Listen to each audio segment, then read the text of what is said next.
Dbacks and just enjoy the company. How crazy is it that last year Corbin Carroll's in this game? By the way, he's one of the smaller guys in the clubhouse. Not that that matters, right? It's baseball. It's meritocracy.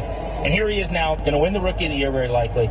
He might be an MVP candidate in the major leagues. It's got to give you some confidence and just some perspective on how close you are, even though sometimes it might feel far away. Exactly, yeah. It's amazing to see.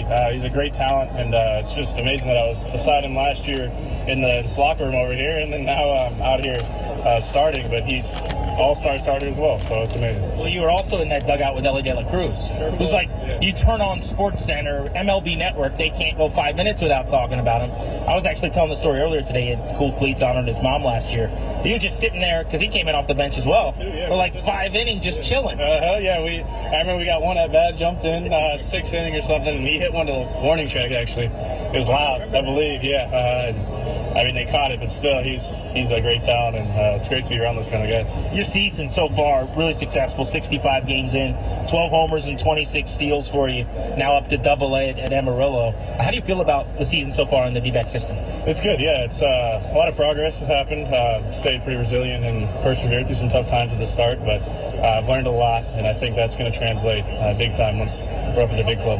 800 OPS tells the story. I mean, just really productive. But the average is down. And we talked on the show after the slow start to the year. And I was so impressed by how you had kind of moved on. I mean, it was like you're hitting with some bad luck. I remember asking someone about just looking at the average on like MLB.com, and they're like, oh, he's been hitting the ball. He's not getting any luck. That's part of this game, but how do you get to a point where you can kind of not let it affect you? Yeah, you control the controllable. That's all you can do. Go to the field, put in the work. If you know you're prepared, do everything you can to be completely prepared, then it is what it is. You just got to accept it. And as long as you have good at-bats, that's really all that matters. It sounds so easy. By the way, fans are like, oh, well, you're in a rut, whatever. But you got to look up at the scoreboard and see 240, and you know you're so much better than that you're on a tear. That's not what you are, who you are, and you got to find a way to deal with that. You've done it really, really well. What part of your game right now do you feel like is next to work on, further hone, to prioritize?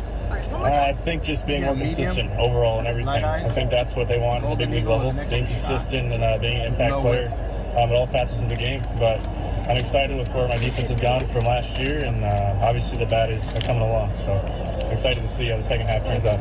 Jordan, thanks so much for the time. Have a great day. Yeah, perfect. Thank you, guys. Jordan Lawlar, Diamondbacks organization on minors and majors here on MLB Network Radio. We'll get you an update. Batting practice ongoing on the field, live at T-Mobile Park in Seattle. You are listening to Futures Game, pregame, M&M style on MLB Network Radio.